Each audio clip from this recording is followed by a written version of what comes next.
Mesdames et messieurs, bonjour. Bienvenue à USN TV France. Dans le cadre de cet entretien, nous recevons M. Mahdi Ibrahim God, adjoint aux relations internationales de l'USN. Il est de passage à Paris. L'USN, c'est l'Union pour le salut national, coalition de l'opposition du Boutien au pouvoir, opposée au pouvoir du président Ismaël Merguele. M. Mahdi, bonjour. Bonjour, je vous remercie de me recevoir le jour de l'inauguration dans votre studio USN TV France. Et je crois qu'un effort a été fait dans le sens de médiatisation des actions de l'opposition en Europe. Et ça, c'est une bonne chose que cette télévision voit le jour, surtout en ce moment où nous approchons des élections présidentielles bientôt. Et je vous encourage à œuvrer de même dans d'autres options médiatiques. Vous êtes des passages à Paris. Quel est le sens de cette tournée? En fait, j'étais déjà là il y a 2 semaines. Ma tournée, comme d'habitude, réitère les contacts permanents que j'ai en général avec la diaspora et ses représentants dans le cadre de l'USN, bien entendu. Voir un peu l'évolution bilancielle des activités qui ont été réalisées sur la France, sur la Belgique. Bien entendu, je suis à Londres et je suis de plus près ce qui se passe ici à Londres. Et donc, c'est une routine, un déplacement routinier. Sauf que ce coup-ci, il y a le passage du secrétaire général de l'USN qui est membre du Haut Conseil, qui est maintenant de retour à Paris. Et c'était l'occasion aussi de renouer et rediscuter justement les points clés des actions de l'opposition, de l'USN sur le terrain, et analyser aussi et voir quels sont les effets produits auprès de la diaspora en Europe, dont il a fait le tournée. Il vous en parlera, je pense, lors de votre rencontre avec lui. Vous avez insisté autour de la diaspora djiboutienne. Que représente pour vous la diaspora djiboutienne en tant que force d'opposition? En fait, la force de l'opposition djiboutienne était déjà assez accentuée dans le passé, mais elle a pris plus d'ampleur à partir de 2013, lors de l'élection législative, de sa participation à l'élection législative. Cependant, nous constatons qu'il y a quand même un sursaut national, tant auprès des jeunes que des femmes et de l'ensemble des militants, surtout une population jeune à Djibouti qui représente au-dessus de 56%. Pour ce qui est des retombées justement mobilisatrices, donc au niveau de la diaspora, nous en recueillons le fruit et aujourd'hui nous sentons que plus nous approchons vers les élections présidentielles et plus nous voyons qu'il y a ce vouloir de changement exprimé tant à l'intérieur qu'à l'extérieur du pays. Ce dont nous nous réjouissons fortement et nous donne confiance à encore agir, à démontrer à nos compatriotes notre volonté de vouloir un changement et une alternance crédible et honnête. Oui, mais tout à fait, vous parlez de miser sur la diaspora qui va peut-être apporter sa contribution dans cette alternance. Est-ce que l'USN, en tant que coalition d'opposition, a-t-elle les moyens pour mettre à disposition de cette diaspora djiboutienne qui, effectivement, avant un travail, comme vous l'avez mentionné, un travail énorme, un travail quand même éloquent et encourageant? Je crois savoir, et je suis même certain, que la diaspora djiboutienne n'est que le reflet en fait de ce qui se passe à l'intérieur. C'est-à-dire les deux ne peuvent aller que de pair. Que de pair. Au début, si nous avions une certaine réticence de la part de certains membres de notre communauté nationale, nous voyons qu'aujourd'hui, il y a un accompagnement effectif des actions qui sont menées là-bas. Et donc, cette volonté d'appuyer le ressentiment en faveur d'un changement, dirigé par un haut conseil confiant et solidaire.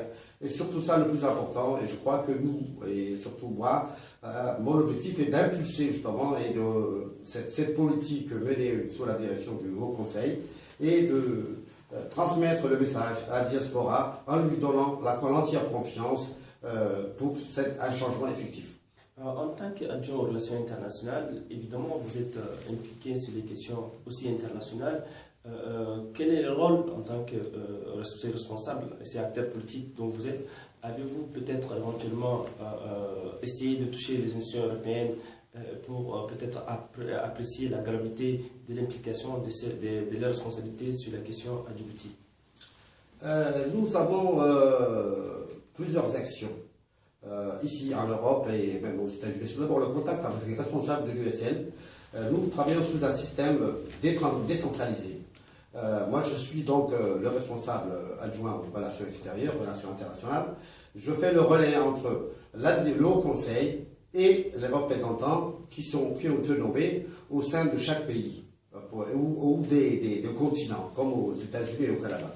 La deuxième chose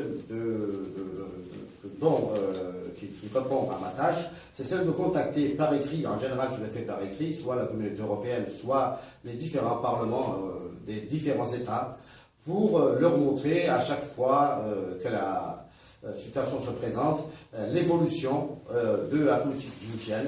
Est-ce que nous allons vers une démocratisation du pays? Est-ce que nous avons encore espoir de se voir réaliser les vœux de la communauté nationale? Et c'est surtout dans ce cadre-là que mon travail est plus à même de répondre aux vœux et à transmettre aux vœux de ma population et surtout du Haut Conseil. Certes, ce qui n'est pas facile parce que cela nécessite à chaque fois un suivi régulier et avoir aussi bénéficié de l'oreille de ces parlementaires européens, ou que ce soit anglais, hollandais, français, et ainsi de suite. Mais c'est un plus, justement, dans nos rapports avec la communauté internationale. Mais l'objectif est mené à Djibouti par le Conseil, dont nous suivons les directives. Mais pensez-vous que le rôle de la communauté internationale dans cette alternance politique réclamée par l'USN peut-elle vraiment être quand même prise en considération dans les actions politiques que vous menez en tant qu'adjoint aux relations internationales de l'USN? Certes, cette évolution positive et justement sa représentativité aujourd'hui au sein de la communauté nationale oblige les partenaires internationaux à prendre compte que Djibouti ne peut pas échapper justement à la demande ou à un changement dans ce pays qui, lui, subit les aléas d'un système qui a fait quand même ses preuves négatives depuis 36 ans. Aujourd'hui, ils savent que tout développement aussi est basé sur la démocratisation du pays, sur ce que la communauté internationale ressent et ce que nous constatons d'ailleurs avec beaucoup de pays d'Afrique aujourd'hui, et pour 2016 comme 2017, sont prêts à faire aboutir un changement radical par rapport aux années passées. Et c'est là-dessus justement que la confiance justement des partenaires internationaux et des organisations internationales repose. La communauté internationale est à notre écoute. Et vous avez effectivement parlé de 36 ans de règne d'un pouvoir qui s'est implanté durablement. Le peuple djiboutien, qu'on connaissait très bien, était pacifique, était dans la rue en 2013. Aujourd'hui, la mobilisation continue à Djibouti. Pensez-vous que l'alternance en 2016 est-elle possible au regard de l'espace politique djiboutien? Je n'en doute pas. Le seul blocage qu'il y a actuellement, si on parle seulement de ce blocage, c'est surtout le principal, c'est la mise en place de la CNI. Qui dit CNI dit transparence électorale. Et je suis certain qu'avec la transparence électorale, le régime du RPP et ses acolytes de l'UMP partiront sans aucun doute et ne feront pas 3% de résultat final. Parce que toute la population aspire à ce changement, aspire à la démocratie, aspire à d'autres valeurs de reconstruction et de développement national dans la transparence, dans l'égalité, dans l'anticorruption et dans de nouvelles politiques, de nouvelles ères, justement, en ce siècle, ce 21e siècle. Ce que nous ne devons pas trahir, ce vœu exprimé par l'ensemble de la communauté nationale et accompagné par la communauté internationale. Et nous souhaitons vaincre et gagner si, éventuellement, si et seulement si, la CNI est acquise, bien entendu. Et pensez-vous que l'USN, IFA au pouvoir, pourrait quand même satisfaire aux revendications réclamées depuis un certain temps par le peuple djiboutien qui aspire, comme vous l'avez dit, à la démocratie, à un état des droits? Est-ce que vous, en tant que force alternative au pouvoir en place, pourriez garantir tout ça au peuple djiboutien? Bien sûr, nous garantissons, nous avons un programme clair qui a fait justement et qui a permis la jonction de 7 partis politiques donc qui a donné cette confiance justement de solidarité, cet élan de solidarité et d'unité dans la lutte contre le système en place. Donc cette confiance absolue se traduira bien entendu que dès la prise de pouvoir par l'USN, bien entendu, et je le souhaite bien, mettre en place, en œuvre cette politique, ce programme politique qui démontrera que le changement que souhaité par les peuples djiboutiens a été respecté à la lettre, qu'il y aura un état de droit et qu'il y aura un développement certain et qu'il y aura que leur revenu en fait dégagé par l'économie djiboutienne sera réparti d'une manière équitable et honnête.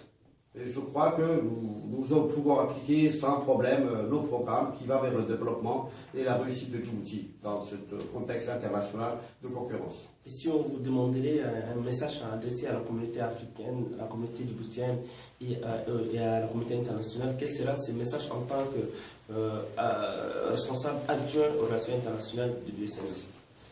Je dirais à ma communauté nationale, donc djiboutienne, et à ces autres membres de la diaspora, que la lutte continue, que nous ne sommes pas encore arrivés à nos résultats, et que nous devions agir et montrer encore plus de solidarité, plus de participation dans nos actions, et soutenir pleinement et volontairement la direction de l'USN qui œuvre sur le terrain. Et nous aussi, de l'extérieur, nous devons appuyer cette politique qui, nous semble-t-il, est la plus honnête et la plus crédible pour un changement radical d'un système de vieux de 36 ans. Et je vous remercie justement de tenir compte de cette nouvelle option que nous vous garantissons que sa réussite va aboutir.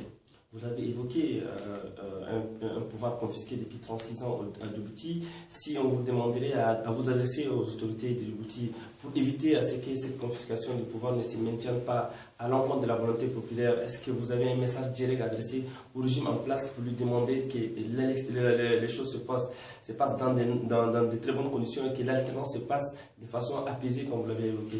C'est l'objectif de notre lutte. Notre lutte dans le cadre de l'USN a toujours été basée sur une transition pacifique du pouvoir. Et c'est ce que nous appuyons, c'est notre vœu, et c'est ce que nous souhaitons que tout le monde comprenne. Si, et seulement si, le régime persiste, bien entendu, le Haut Conseil en tirera les conséquences et saura dire quelle sera l'option à prendre au cas où. Même dans l'immédiat, nous continuons dans notre lutte dans la même lignée qui est celle de réaliser une transparence électorale, c'est de réaliser une transition pacifique du pouvoir sans que Djibouti ne soit soumise à des pressions d'où qu'elles viennent et ne soit l'objet de ce qui se passe à ses alentours, donc dans les pays qui ont été détruits par une guerre fratricide, ce que nous ne souhaitons pas. Donc ainsi prend fin cet entretien avec M. Mahdi Ibrahim God. Je rappelle qu'il est le chargé adjoint aux relations internationales de l'USN, Union pour le salut national. Nous vous remercions d'avoir répondu à cette invitation et merci à vous, téléspectateurs et téléspectatrices de l'USN TV France. Merci infiniment pour votre attention. Je vous remercie.